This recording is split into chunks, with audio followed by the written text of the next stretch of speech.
भारत की धरती वीरों और महान आत्माओं की जन्मभूमि रही है। यहाँ हर युग में ऐसे लोग हुए हैं जिन्होंने अपने त्याग, साहस और समर्पण से आने वाली पीढ़ियों को प्रेरित किया। महाभारत काल की एक ऐसी ही अमर गाथा है, एकलव्य की कहानी। ये केवल नहीं बल्कि मेहनत, आत्मविश्वास और गुरु के प्रति सच्चे सम्मान की प्रेरणा है।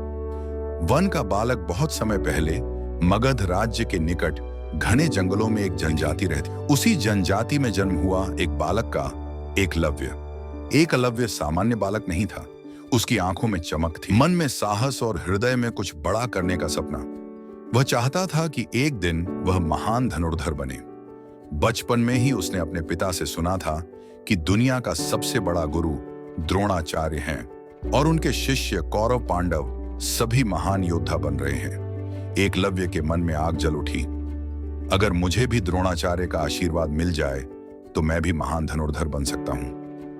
एक दिन वह दृढ़ निश्चय करके हस्तिनापुर पहुंचा। विशाल महल, चमचमाते मैदान और राजकुमारों का शस्त्र अभ्यास देखकर वह दंग रह गया। द्रोणाचार्य अपने शिष्यों को तीर कमान चलाना सिखा रहे थे। अर्जुन, भीम, दुर्योधन सब उनके सामने खड़े थे। एकलव्य ने जाकर द्रोणाचार्य को प्रणाम किया। एकलव्य, गुरुदेव, मैं आपका शिष्य बनना चाहता हूं। मुझे भी धनुर्विद्या सिखाइए। द्रोणाचार्य ने उसकी वेशभूषा देखी। वह साधारण वनवासी था, न कोई राजकुमार, न कोई सामंती पुत्र। द्रोणाचार्य, बेटा, मैं राजकुमारों का गुरु हूं। मेरा कर्तव्य है इन्हें युद्ध कला सिखाना।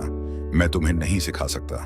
एकलव्य का हृदय टूट गया, पर उसकी आंखों में आंसू नहीं थे।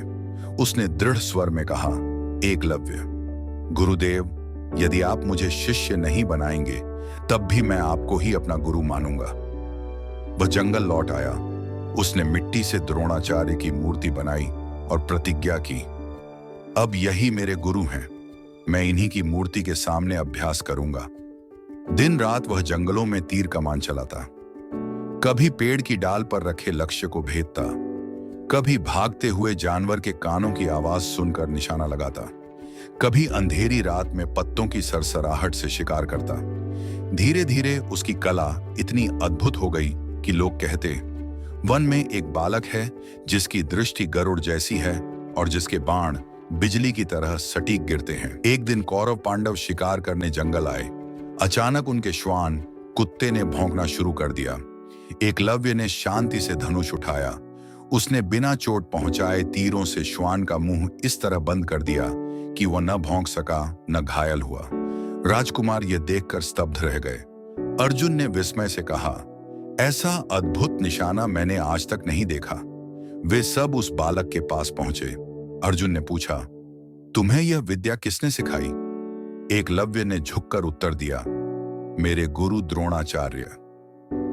राजकुमार जब लौटे तो उन्होंने द्रोणाचार्य को यह घटना सुनाई। द्रोणाचार्य स्वयं उस वन में पहुंचे और एकलव्य से मिले। द्रोणाचार्य, बेटा, तुमने इतनी उच्च कोटि की धनुर्विद्या कहां से सीखी? एकलव्य, गुरुदेव, आपकी प्रतिमा मेरे लिए साक्षात गुरु है। मैंने उसी के समक्ष अभ्यास किया। द्रोणाचार्य स्तब्ध रह गए।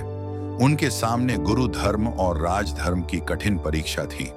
वे अर्जुन से वचन दे चुके थे कि उसे सबसे महान धनुर्धर बनाएंगे। द्रोणाचार्य ने गंभीर स्वर में कहा, एकलव्य, यदि तुम मेरे शिष्य हो तो अब गुरु दक्षिणा का समय आ गया है। मुझे गुरु दक्षिणा दो। एकलव्य ने विनम्रता से पूछा, गुरुदेव, आप जो चाहेंगे मैं दे दूंगा। द्रोणाचार्य ने कठोर निर्णय लिया, मुझे तुम्हारा दाहिना अंगूठा चाहिए। यह सुनकर सभी स्तब्ध रह गए। एकलव्य का हृदय कांप उठा, पर उसने बिना क्षण गंवाए अपने दाहिने अंगूठे को काटकर द्रोणाचार्य के चरणों में अर्पित कर दिया। उसने मुस्कुराकर कहा, गुरुदेव, अब भी यदि मेरा गुरु आशीर्वाद मेरे साथ है तो मैं अंगूठे के बिना भी धनुष चलाऊंगा।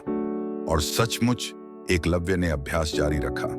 उसने अपने बाएं हाथ और अन्य तकनीकों से तीर चलाने की कला विकसित की।